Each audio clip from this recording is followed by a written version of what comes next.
গুলো যদি আমাদের মধ্যে থাকে, আলামত গুলো আমাদের থেকে বের করা দরকার। একটা লোক, তার হাতের মধ্যে ক্যান্সারের জীবাণু ধরা পড়েছে আঙ্গুলে। ডাক্তার তাকে বললেন, আপনার আঙ্গুলে এখানে তো ক্যান্সারের জীবাণু ধরা পড়েছে, এখন যদি আপনার গোটা দেহ বাঁচাতে হয় আঙ্গুল কেটে ফেলতে হবে।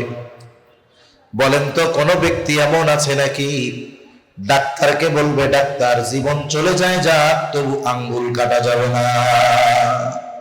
বলবে? বলবে হাত চলে যায় যাক যেন বাইসা থাকি। কারণ এই জীবাণু হাতের থেকে এক সময় আস্তে আস্তে গোটা দেহে ছড়িয়ে যাবে। বলে এটা মানুষের জীবন ধ্বংসের কারণ হয়ে যেতে পারে। অনুরূপ ভাবে মুনাফিকের আলামত গুলো যদি কারোর মধ্যে বিস্তার লাভ করে, বলে হয়তো জীবন ধ্বংস করবে না, কিন্তু এই আলামত গুলো তার ঈমান ধ্বংসের কারণ হয়ে যেতে পারে। এজন্য মুনাফিকের আলামত যদি কারো মধ্যে থাকে আমরা বের করে ফেলব। আলামত গুলো কি এটা সবার জানা আছে, এরপরে আমরা একটু মুজাকারা করি। এক নম্বর আলামত মুনাফিকের, বলে যখন কথা বলে মিথ্যা কথা বলে। দুই নম্বর আলামত ইযা ওয়াদা আখলাফা, ওয়াদা করলে ওয়াদা খিলাফ করে। ইযা তুমিনা খানা, আমানতের খেয়ানত করে। আর একটা বর্ণনায় আরো একটা আসছে ওয়া ইযা তাখাসামা ফাজারা, বলে মুনাফিকের যদি কারোর সাথে ঝগড়া বিবাদ হয় বকাঝকা শুরু করে দেয়। বলে এগুলো হলো মুনাফিকের আলামত। তবে আফসোসের বিষয় হলো সমাজে অনেক নামাজি হাজি ভালো মানুষ বলে আমরা যাদেরকে জানি, এই ধরনের অনেক মানুষের মধ্যে মুনাফিকের আলামত গুলো পাওয়া যায়। জীবন বাঁচাতে যেমন আঙ্গুল কাটতে আমি আপনি দ্বিধা দ্বন্দ্বের মধ্যে পড়ি না, অনুরূপ ভাবে ঈমান বাঁচানোর জন্য মুনাফিকের আলামত গুলো থেকে বাঁচার দরকার আছে না নাই? আল্লাহ আমাদের বেঁচে থাকার তৌফিক দান করেন। এই আলামত গুলোর মধ্যে একটি আলামত ইযা তুমিনা খানা, আমানতের খেয়ানত করা। রাসূল আকরাম সাল্লাল্লাহু আলাইহি ওয়াসাল্লাম আমানতদারিতার ব্যাপারে বলেন, লা ঈমানা লিমান লা আমানাতা লা। নবীজি বলেন, যার মধ্যে আমানতদারিতা নাই তার ঈমান নাই। তাহলে একজন প্রকৃত মুমিনের ঈমানের অবিচ্ছেদ্য একটি অংশ হলো আমানতের হেফাজত করা। অনেক মানুষ, ভালো মানুষ, শুধুমাত্র আমানতদারিতার ব্যাপারে স্বচ্ছ ধারণা না থাকার কারণে এ মানুষগুলো নিজের অজান্তে আমানতের খেয়ানত করে, সেটাও পায় না। এজন্য কয়েকটি বিষয় আমরা আমানতদারিতার সম্পর্কে জানব। সব বিষয়গুলো একসাথে বলার মতো সময় অবস্থা নাই, সাথে সাথে অনেকগুলো হলে একসাথে মনে রাখাও আমাদের জন্য কঠিন। এজন্য যেই কয়েকটি জানবো মনে রাখার চেষ্টা করব, বাস্তবে আমলে পরিণত করার চেষ্টা করব। আল্লাহ তৌফিক দান করেন। তাহলে আমানতদারিতা কোন কোন জিনিসের মধ্যে হয়? আল্লাহ তাআলা তো জানিয়ে দিয়েছেন আয়াতের মধ্যে আমানত শব্দটিকে বহুবচন উল্লেখ করার মাধ্যমে যে আমানত অনেক জিনিসের মধ্যে হয়। এক নাম্বার, লেনদেনের মধ্যে হয় আমানতদারিতা। লেনদেন সংক্রান্ত বিষয়টা কম বেশি আমাদের সকলের জানা আছে। আমরা বুঝি যে আমার কাছে কেউ যদি কোনো বস্তু আমানত রাখে, কোন সম্পদ যদি আমানত রাখে, সাধারণভাবে এটা আমার দায়িত্ব ওই সম্পদ হেফাজত করে যথাসময়ে হকদারের কাছে ফিরিয়ে দেওয়া। এই জন্য আমানতদারিতার বিষয় বলে লেনদেনের মধ্যে হয়। লেনদেন সংক্রান্ত বিষয় যেহেতু আমাদের কম বেশি জানা আছে, আমি এই বিষয়টা লম্বা করব না, তবে এতটুকু খেয়াল আমাদের রাখতে হবে, আমার আপনার কাছে যদি কারো আমানত থাকে, আমানত সেটা সম্পদ হতে পারে, সেটা জমি হতে পারে, বলে যে মালিক সে যদি নাও জানে, ভুলেও যদি যায়, আল্লাহ তাআলার আদেশ ওই হকদারের আমানত তার কাছে ফিরিয়ে দেওয়ার দায়িত্ব আল্লাহ তাআলা আমাদেরকে দিয়েছে। অনেক সময় অন্যের হক আমাদের কাছে থাকে, যার হক তার হয়তো মনে নাই অথবা জানা নাই। আমরা কি করি, যেহেতু তার মনে নাই জানা নাই, আমি নিশ্চিত এটার মালিক সে।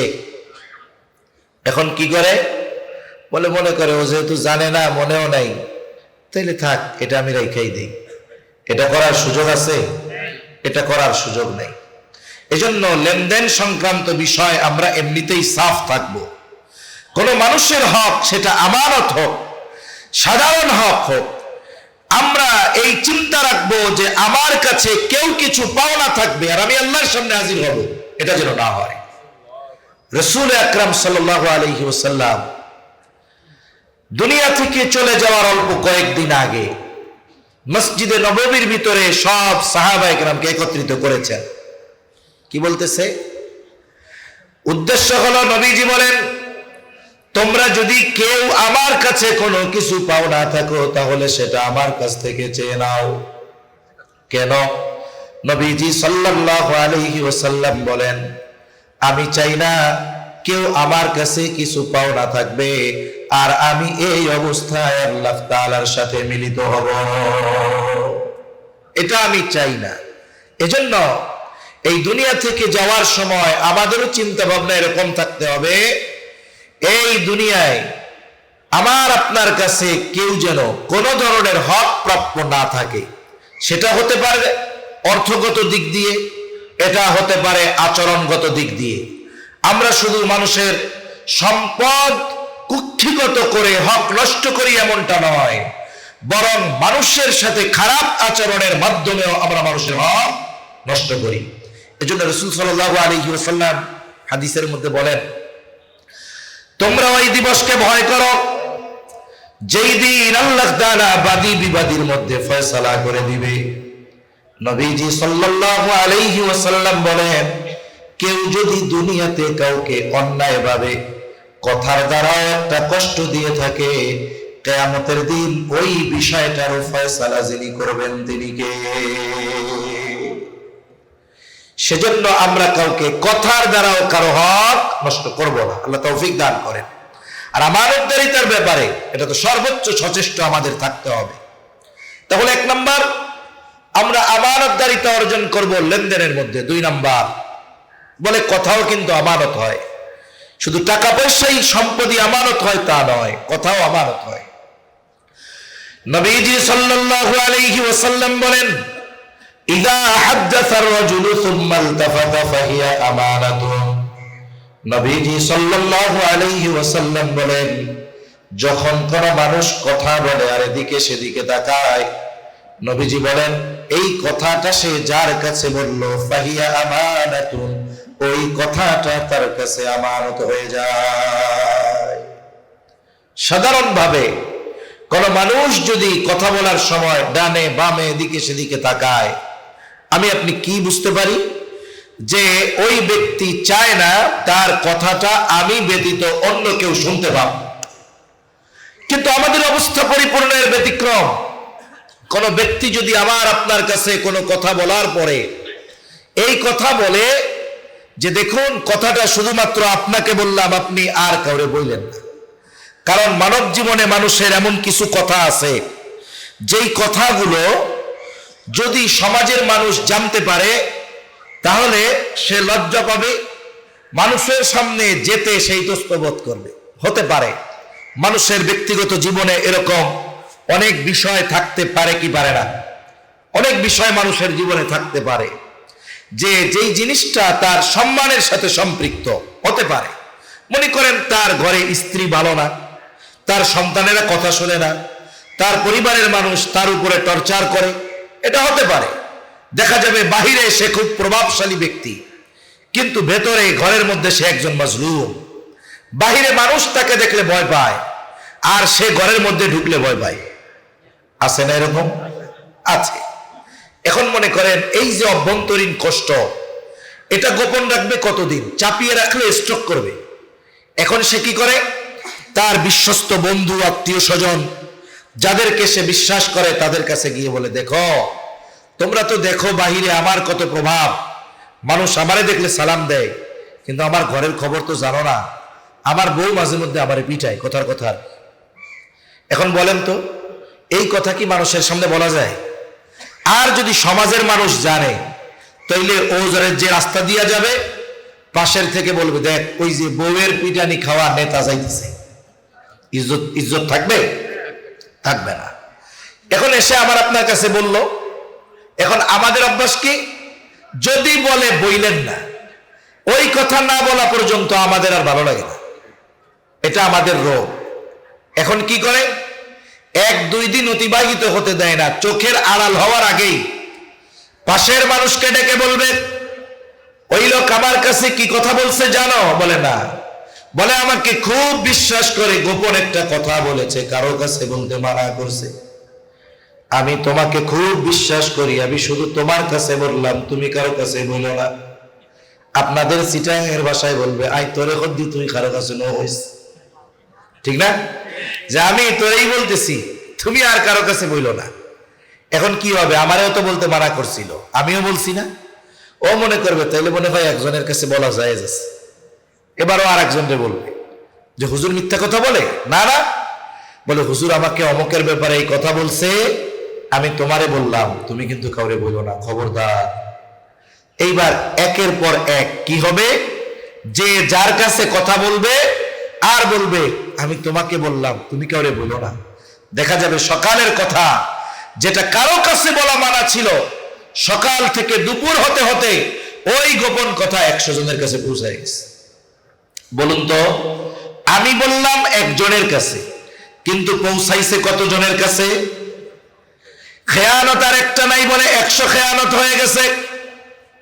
হাদিসের মধ্যে এসেছে, রাসূলুল্লাহ সাল্লাল্লাহু আলাইহি ওয়াসাল্লাম বলেন, যখন কারো দ্বারা কোনো ভালো কাজের সূচনা হয়, ওই ভালো কাজ যতজন করবে সকলের ওই ভালো কাজের সমপরিমাণ সওয়াব প্রথমে যিনি ভালো কাজটা শুরু করেছেন তার আমলনামায় যোগ হয়ে যায়।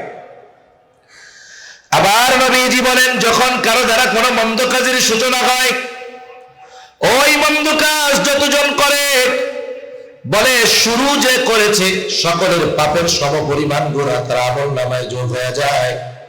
নবীজি বলেন, এই পৃথিবীর বুকে সর্বপ্রথম অন্যায়ভাবে হত্যাকাণ্ড সংঘটিত হয়েছে আদম আলাইহিস সালামের এক সন্তানের দ্বারা। নবীজি সাল্লাল্লাহু আলাইহি ওয়াসাল্লাম বলেন, কিয়ামত পর্যন্ত যত অন্যায়ভাবে হত্যাকাণ্ড সংঘটিত হবে, সকল হত্যাকাণ্ডের গুনাহ আদম আলাইহিস সালামের ওই হত্যাকারী সন্তানের আমলনামায় যোগ হয়ে যাবে। এজন্য আমার আপনার দ্বারা যদি কোনো গুনার সূচনা হয়ে যায়, আমার কারণে যত গুনাহ হবে, বলে সকলের গুনার সমপরিমাণ গুনাহ শুরু করে নেওয়ালার আমলনামায় যোগ হয়ে যাবে। এজন্য কথাও কিন্তু আমানত হয়। 3 নাম্বার, এই আয়াতের মধ্যে দায়িত্বকে আমানত বলে অভিহিত করা হয়েছে। এখন তো এমন এক জামানা, মানুষ দায়িত্বরে আমানত মনে করে না, বরং গনিমত মনে করে। বরং কিছু কিছু ক্ষেত্রে এমন হয়, মানুষ টাকা দিয়ে দায়িত্ব কিনে নেয়, মানুষ প্রভাব খাটিয়ে দায়িত্ব নেয়, ঘুষ দিয়ে দায়িত্ব নেয়, অনেক সময় অস্ত্র ঠেকায়া মানুষ হত্যা করেও মানুষ দায়িত্ব নিতে চায়। কিন্তু এমন এক জামানা ছিল, মানুষ যখন দায়িত্ব নিতে চাইতো না, আর এখন দায়িত্ব নেওয়ার প্রতিযোগিতা করে। অনেক সময় দেখবেন, এক অঞ্চলে গত 2 বছর আগে এক অঞ্চলে একজন চেয়ারম্যান ইউনিয়নের চেয়ারম্যান, তখন নির্দিষ্ট দলের মার্কায় নির্বাচন হইতো, চেয়ারম্যান ইলেকশন। তা যেহেতু নির্দিষ্ট দলের মার্কায় হবে, ওই দলের অনেকেই ওই নির্ধারিত প্রতীক পাওয়ার ব্যাপারে আশাবাদী। বলে তখন কি হয়, একই মার্কা যখন 15 জন চায়, তখন ওইটার ডিমান্ড বেড়ে যায়। বাজারে পণ্যের চাহিদা, দাম বাড়ে কেমনে? বলে গ্রাহক আছে 100, পণ্য আছে 10টা। এখন ব্যবসায়ীরা চিন্তা করে, যেহেতু মাল কম, চাহিদা বেশি, এটার দাম বাড়ায়। এখন ওইটার দামি না হলেও দাম বেড়ে যায়। এখন যখন 15 জন চাইছে, এইবার হাই কমান্ড থেকে এই প্রতীকের দাম বাড়ায় দিছে। তার মানে নিলামে উঠে গেছে। একজনের ব্যাপারে জানলাম, উনি প্রায় 3 কোটি টাকার উপরে শুধুমাত্র মার্কা পাওয়ার জন্য ব্যয় করছে। কয় কোটি? জোরে বলেন না, কয় কোটি? আগে কোটি টাকা লাখ টাকা শুনলে অনেক মনে হইতো, যেই পরিমাণ পাচারের গল্প শুনছি এখন কোটি টাকা মনে হয় এগুলো পাদ্দাবাদ। ঠিক কিনা বলেন? আমরা হিসাব শুনি কি কয় পাচার করছে কত, কয় লাখ কোটি ডলার, লাখ কোটি ডলার। এখানে মিলিয়ন ফেল, মিলিয়নের হিসাবই নাই, বিলিয়ন বিলিয়ন ডলার পাচার হয়েছে। এই জন্য 2-1 কোটি টাকা আমাদের কাছে টাকা মনে হয় না। তা 3 কোটি টাকা দিয়ে মার্কা কিনছে, এরপরে নির্বাচনের জন্য ব্যয় করছে। একটা পোস্টার করে না নির্বাচনে, কি লেখে? আসন্ন 1 নং ইউনিয়ন পরিষদ নির্বাচনে চেয়ারম্যান পদপ্রার্থী হিসাবে অমুক ভাইকে তমুক মার্কায় ভোট দিয়ে এই ইউনিয়নের জনগণের সেবা করার সুযোগ দান করুন। ঠিক কিনা বলেন? তার মানে উনি পোস্টারের মধ্যে লিখছে উনি চেয়ারম্যান হয়ে কি চায়, বলে মানুষের সেবা করতে চায়। আমার একটু বলেন তো, যেই লোকটা বাস্তবে মানুষের সেবা করতে চায়, ওর কি মানুষের সেবা করার জন্য চেয়ারম্যান হওয়া লাগবে? 3 কোটি টাকা দিয়ে যে মার্কা কিনতে পারে, জনগণের সেবা করার জন্য যদি সদিচ্ছাই থাকে, তার চেয়ারম্যান হওয়া লাগে না। ঠিক কিনা বলে? তাহলে কি বলে? এই জায়গায় মধু আছে, এই জায়গায় কি আছে? মধু আছে। আর একটা গল্প শোনাই আপনাদের।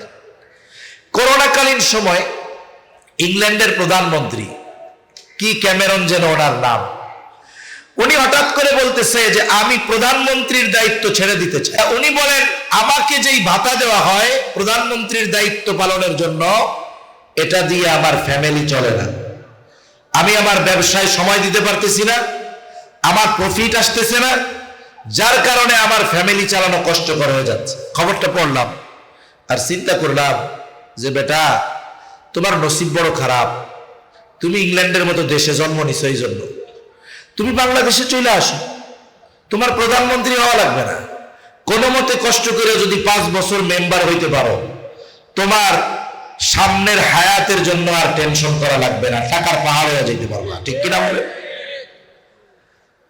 তাহলে চিন্তা করে দেখুন, এরা দায়িত্বকে গনিমত মনে করেছে, আমানত মনে করে নাই বিদায় রাষ্ট্রের সম্পদ। একটা কবিতা আছে না, আমরা ছোটবেলায় পড়েছি, ওই দেখা যায় তাল গাছ, ওই আমাদের গা, ওইখানেতে বাস করে কানা বগির ছা, ও বুঝি খাস কি, পুঁটি মাছ চাষ কি, বলে না পান্থা ভাত চাষ কি খাস কি, বলে পান্থা ভাত খাই না চাই না, পুঁটি মাছ পাই না, একটা যদি পাই অমনি দইরা ঘা পুষ গুপুস খাই। আমাদের দেশের দায়িত্ব যখন কেউ পায়, ওই যে ঘাপুস ঘুপুস করে যা পায় সব খায়। ঠিক কিনা বলেন? অথচ একটা সময় মানুষ দায়িত্বকে আমানত মনে করত। আমাদের কলিজার টুকরা ইমাম আজম আবু হানিফা রাহমাতুল্লাহি আলাইহি, খলিফা মনসুর ইমাম আবু হানিফা রাহমাতুল্লাহি আলাইহিকে বলতেছে, ইমাম, প্রধান কাজীর পদ শূন্য, প্রধান বিচারকের পদ শূন্য, আপনি প্রধান বিচারকের দায়িত্ব নেন। ইমাম আবু হানিফা রাহমাতুল্লাহি আলাইহি খলিফার প্রস্তাব সরাসরি প্রত্যাখ্যান করলেন, ফিরাইয়া দিলেন যে না, এই দায়িত্ব আমি নিতে পারবো না।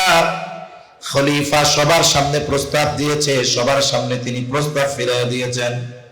খলিফার ইগোতে লাগছে, আত্মমর্যাদায় লেগেছে, হাতের মধ্যে চাবুক, বলে চাবুক দিয়া ইমাম আবু হানিফার গায়ে একটা বাড়ি মেরে দিয়েছে রাগে। খলিফা মনসুর রাজপ্রাসাদে ফিরে গেল।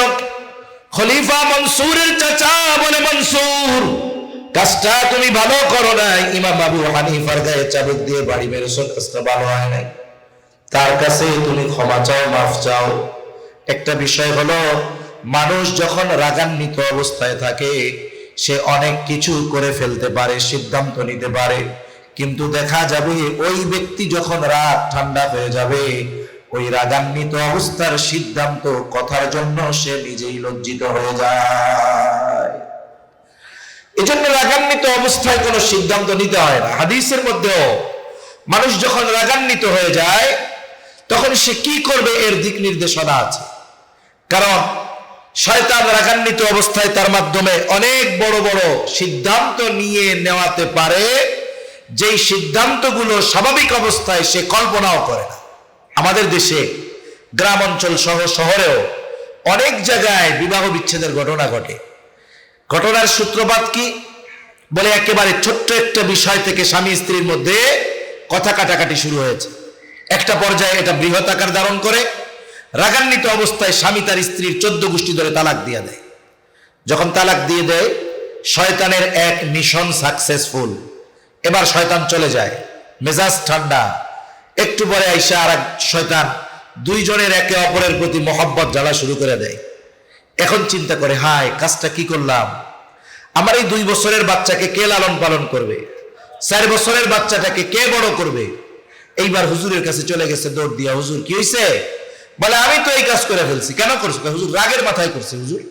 এখন বলেন তো, কেউ কি তরকারি ভালো হলে, খাবারটা মজা হলে আনন্দের ঠেলায় তালাক দেয় নাকি? রাগ হলেই তো দেয়। এই জন্য একটা জিনিস জীবনের মূলনীতি বানাতে হবে। বলে কি? বলে রাগান্বিত অবস্থায় কখনো কোনো সিদ্ধান্ত নেওয়া যাবে না। যে কোনো সিদ্ধান্ত নিতে হয় ভেবে চিন্তে ঠান্ডা মাথায়। আর রাগ হলে কি করব? রাগ হলে আমি দাঁড়ানো থাকলে বসে পড়বো, বসে থাকলে শুয়ে পড়বো, অজু করব, নামাজে দাঁড়িয়ে যাব। যার সাথে রাগারাগি, যাকে দেখলে রাগ হচ্ছে, আমি তার সামনে থেকে সরে যাব। আশা করা যায় এতে রাগ কমে যাবে। হয়তো অনেক বড় ভুল সিদ্ধান্ত থেকে আল্লাহ চাইলে বেঁচে যাওয়া যাবে। খলিফা মনসুর তখন তো রাগান্বিত অবস্থায় ছিল, চাবুক দিয়া বাড়ি মারছে। এখন তো রাগ নাই। এখন চিন্তা করে কাজটা বড় খারাপ হয়েছে, অনুশোচনা বোধ জাগ্রত হয়েছে। কিন্তু নিজে গিয়ে ক্ষমা চাইবে, লজ্জা লাগতেছে। নিজে না গিয়ে নিজের একজন বিশ্বস্ত মানুষকে পাঠায় দিল, যাও আমার পক্ষ থেকে ইমাম আবু হানিফার কাছে ক্ষমা চেয়ে আসো। লোকটার হাতে 1 থলে স্বর্ণ মুদ্রা দিয়ে পাঠায় দিল, যাও। লোকটা এবার ইমাম আবু হানিফার কাছে এসে বলে, ইমাম, খলিফা তার কর্মের জন্য লজ্জিত, আপনার কাছে ক্ষমা প্রার্থী, ক্ষমা করে দেন। ইমাম আবু হানিফা নববী গুণে গুণান্বিত মানুষ, উনি বললেন, হ্যাঁ আমি ক্ষমা করে দিলাম। এইবার 1 থলে স্বর্ণ মুদ্রা হাতে দিয়া বলে, এটা খলিফা আপনার জন্য হাদিয়া দিয়েছে, এটা আপনি যদি গ্রহণ করেন তবেই তিনি সুনিশ্চিত হবে যে আপনি তাকে ক্ষমা করে দিয়েছেন। ইমাম আবু হানিফা বলে, মাফ করে দিয়েছি, হাদিয়া ফেরত নিয়ে যাওয়া লাগবে না। লোকটা বারবার পিড়াপিড়ি করতেছে। ইমাম আবু হানিফা জিজ্ঞাসা করে যে, তুমি এই হাদিয়া পাইলো কোথায় তোমার খলিফা? উনি কি এটা ওনার ব্যক্তিগত টাকা থেকে দিয়েছে নাকি? বলে, না, উনি এত টাকা হাদিয়া দেওয়ার জন্য পাবে কোথায়? বলে, এটা উনি রাষ্ট্রীয় কোষাগার থেকে দিয়েছে। বলুন তো, এই খলিফা যিনি, তার জন্য নির্ধারিত ভাতা ছিল, তিনি তার নির্ধারিত পরিমাণ ভাতার মালিক। তবে রাষ্ট্রীয় কোষাগারে রাষ্ট্রের যেই সম্পদ, উনি কি ওইটার মালিক? উনি কি ওইটা যাকে খুশি তাকে দিতে পারবে? যেখানে খুশি সেখানে ব্যয় করতে পারবে? পারবে না। ইমাম আবু হানিফা বলতেছে, এটা রাখা যাবে না, ফেরত নিয়ে যাও। লোকটা বলে, আপনি এটা রাখেন, নিজের জন্য ব্যয় না করেন, মানুষকে সদকা করে দিয়েন। ইমাম আবু হানিফা বলে, শোনো, তোমার কাছ থেকে এটা রাখবার পর এটা আমি নিজের জন্য ব্যয় করি নাকি সদকা করে দেই, বিষয়টা এমন হবে না। বরং তোমার খলিফা মনে করবে ইমাম আবু হানিফা আমার দেওয়া হাদিয়া গ্রহণ করেছে, এটা তুমি ফেরত তো নিবাই। সাথে সাথে খলিফাকে বলবা যে তার জন্য যেই পরিমাণ ভাতা বরাদ্দ রাষ্ট্রের সম্পদ থেকে, এর বাইরে 1টা টাকা নিজের ব্যক্তিগত কাজে ব্যবহার করার সুযোগ তার নাই। কারণ এইটা তার কাছে আমানত, এটা তাকে ভক্ষণ করার জন্য দেওয়া হয় নাই, হেফাজত করার জন্য দেওয়া হয়েছে। লোকটা রাগান্বিত অবস্থায় চলে গেছে খলিফার কাছে। ইমাম আবু হানিফার ব্যাপারে আরো এই কথাগুলোকে মিথ্যার প্রলেপ দিয়ে সাজিয়ে খলিফার কাছে বলছে। খলিফা এবার প্রচন্ড রাগান্বিত যে আমার এই কথা কইছে, যাও আটকাও, ধরো, জেলখানার মধ্যে বড়। ইমাম আবু হানিফা রাহমাতুল্লাহি আলাইহিকে আটক করা হলো। জেলখানার মধ্যে বন্দী ইমাম আবু হানিফা প্রতিদিন চাবুক দিয়ে আঘাত করা হতো আর বলা হতো, আপনি যদি প্রধান বিচারকের দায়িত্ব নেন আপনাকে ছেড়ে দেওয়া হবে। চাবুকের আঘাতে জর্জরিত ইমাম আবু হানিফা, তবুও তিনি প্রধান বিচারকের দায়িত্ব নেন না। ঐতিহাসিকদের থেকে দুইটা মত পাওয়া যায়। যখন ইমাম আবু হানিফা তার সিদ্ধান্তের উপরে অটল, একটা সময় খাবারের সাথে বিষ প্রয়োগ করে ইমাম আবু হানিফা রাহমাতুল্লাহি আলাইহিকে শহীদ করা হলো। আর এক বর্ণনা আসছে, তিনি যখন প্রচন্ড অসুস্থ হয়ে গেছেন, তাকে বাড়িতে পাঠিয়ে দেওয়া হলো। ওই অবস্থায় তিনি ওনার জীবনের শেষ সময়গুলো অতিবাহিত করেছেন। ওনার শাগরেদ ছাত্ররা জিজ্ঞাসা করে, ওস্তাদ, যেই দায়িত্ব গ্রহণের জন্য আপনার উপরে এত জুলুম, এত অত্যাচার, বলে সেই দায়িত্ব নেওয়ার জন্য যত ধরনের যোগ্যতা দরকার, ইলম দরকার, সব যোগ্যতা থাকার পরেও, উপযুক্ত ব্যক্তি হওয়ার পরেও আপনি জুলুম সহ্য করেছেন, তবু কেন দায়িত্ব নিলেন না? ইমাম আবু হানিফা বলেছিলেন, শোনো, আমি যেই দায়িত্ব নেই নাই, ওই দায়িত্বের ব্যাপারে কিয়ামতে আল্লাহ জিজ্ঞাসা করবে না। কারণ আল্লাহ তাআলা প্রত্যেককে তার দায়িত্বের ব্যাপারে জিজ্ঞাসা করবেন। নবীজি সাল্লাল্লাহু আলাইহি ওয়াসাল্লাম বলেন, কুল্লুকুম রাঈন ওয়া কুল্লুকুম মাসউলুন আন রাইয়াতিহি। নবীজি বলেন, তোমরা প্রত্যেকেই দায়িত্বশীল, প্রত্যেককে তার দায়িত্বের ব্যাপারে জিজ্ঞাসা করা হবে। ইমাম আবু হানিফা বলেন, আমি যেই দায়িত্ব নেই নাই সেই দায়িত্বের ব্যাপারে আমাকে জিজ্ঞাসা করা হবে না।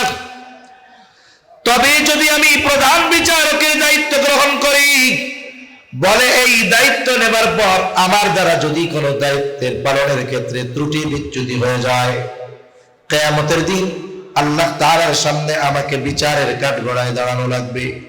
কারণ আবু দাউদের একটা বর্ণনা আছে, নবীজি সাল্লাল্লাহু আলাইহি ওয়াসাল্লাম বলেন, তোমাদের কাউকে যখন কোনো দায়িত্ব দেওয়া হয়, নবীজি বলেন, কেউ যদি ওই দায়িত্বের সুচ পরিমাণ খেয়ানত করে, সুচ পরিমাণ, নবীজি সাল্লাল্লাহু আলাইহি ওয়াসাল্লাম বলেন, কিয়ামতের দিন ওই ব্যক্তি খেয়ানতের বোঝা নিয়ে আল্লাহর সামনে হাজির হবে। সুচ পরিমাণ খেয়ানত, একটা সুচের দাম কত? 2 টাকা। বলে কেউ যদি দায়িত্ব পালনের ক্ষেত্রে এই একটা সূচের পরিমাণও খেয়ানত করে, কিয়ামতের দিন তাকে খেয়ানতের বোঝা নিয়ে আল্লাহর সামনে দাঁড়ানো লাগবে। এই খেয়ানত তো শুধু দায়িত্বের খেয়ানত হলো তা নয়, বলে এই খেয়ানতের দ্বারা মানুষের হক নষ্ট করাও হয়। মনে করে একজন দায়িত্বশীল ব্যক্তি, সে যদি দায়িত্ব অবহেলা করে, দায়িত্বের খেয়ানত করে, ওই দায়িত্বের সাথে যত মানুষের সম্পৃক্ততা আছে সকলের হক নষ্ট করা হবে। এজন্য আমরা তো দায়িত্ব পাইলে মনে করি আমি বড় পদধারী হয়ে গেলাম, কিন্তু এটা চিন্তা করি না, যদি এই দায়িত্বের খেয়ানত আমার দ্বারা হয়ে যায়, কিয়ামতে আল্লাহর সামনে আমি কিভাবে দাঁড়াবো? সমাজের মানুষ আমরা যদি সবাই দায়িত্বকে বাস্তবেই আমানত মনে করতাম, তাহলে প্রত্যেকটা মানুষ তার দায়িত্বের ক্ষেত্রে যত্নশীল হতো। এই দেশের মানুষ এই অভাব, অনটন, কষ্টের মধ্যে পড়ত না। তাহলে দায়িত্ব হয় আমানত। 4 নম্বর বলে সময়ও কিন্তু আমানত হয়। আপনি আমি যদি কারোর সাথে কোথাও কোনো এই ব্যাপারে চুক্তিবদ্ধ থাকি যে তোমার এখানে আমি চাকরি করব সকাল 8টা থেকে বিকাল 4টা, এর মধ্যে 1 ঘন্টা নামাজ এবং দুপুরের খাবারের বিরতি, বলে বাকি 7 ঘন্টা সময় হলো আমানত। অনেক সময় দেখা যায় অনেক মানুষ এই অফিসিয়াল টাইমটা কর্ম ফাঁকি দিয়ে সময় অতিবাহিত করে ফেলে, উল্টা মাস শেষে যথাযথভাবে তার প্রাপ্যটা বুঝে নেয়। অথচ লোকটা কিন্তু সময়ের খেয়ানতকারী, সাথে সাথে দায়িত্বের খেয়ানতকারী। মির্জা মাজহার নানুতুবি রহমাতুল্লাহি আলাইহি, মাজহার নানুতুবি রহমাতুল্লাহি আলাইহি মাজাহিরুল উলুম সাহারানপুর মাদ্রাসা যার নামে প্রতিষ্ঠিত এই বুজুর্গ, উনি এক মাদ্রাসায় খেদমত করতেন। 1000 বছর আগের ঘটনা আপনাদের শোনাচ্ছি না, অল্প কিছু কাল আগের ঘটনা, 1 শতাব্দী আগের ঘটনা। বলে উনি মাদ্রাসায় খেদমত করতেন, মাস শেষে সময় হিসাব করে তিনি বেতন গ্রহণ করতেন। ক্লাসের সময় নিজের কোনো কাজ তিনি করতেন না। একদিন এক ব্যক্তি ওনার কাছে এসেছে, খুবই জরুরি, কথা না বললেই নয়। হযরত ক্লাসে পড়া বন্ধ করে তার সাথে কথা বলতে বাধ্য হলেন। কথা বলার পর সময় হিসাব করে নোটের মধ্যে লেখা রাখছে, অমুক দিন অমুক ক্লাসে এই কয় মিনিট সময় আমি আবার নিজের কাজে ব্যয় করেছি। মাস শেষে ওনার হাতে যখন ওজিফা তুলে দেওয়া হলো, উনি সময় হিসাব করে ওই সময় পরিমাণ অর্থ অফিসে ফেরত দিয়ে দিলেন। জিজ্ঞাসা করা হলো, কি ব্যাপার হযরত, এটা কি বেশি গিয়েছে নাকি? তিনি বললেন, না, এটা বেশি যায় নাই, তবে ফেরত দেওয়ার কারণ কি? তিনি বলেন, অমুক দিন অমুক ক্লাসের মধ্যে এই কয় মিনিট সময় আমি আমার ব্যক্তিগত কাজে ব্যবহার করেছিলাম, এই সময়ের বিপরীতে যেই অর্থ, এটা আমার জন্য গ্রহণ করা উচিত হবে না, এজন্য ফেরত দিয়ে দিয়েছে। তাহলে চিন্তা করুন মানুষগুলো সময়ের কদর কিভাবে করতেন। আর আমরা তো চিন্তা করি যে ব্যক্তি যত ফাঁকি দিয়ে প্রাপ্য বুঝে নিতে পারে, আমরা মনে করি সে যত চালাক। এজন্য আমাদের সময়কেও আমানত মনে করতে হবে। তাহলে আল্লাহ তাআলা সূরাতুন নিসার 58 নম্বর আয়াতে কয়টা আদেশ দিয়েছিলেন? একটু জোরে বলেন না, কয়টা? হযরত চলে আসছে, কথা শেষ। 2টা আদেশ দিয়েছিলেন। 1 নাম্বার মূল কথা হলো আমানতদারিতা অর্জনের নির্দেশ। 2 নাম্বার আল্লাহ তাআলা বলেন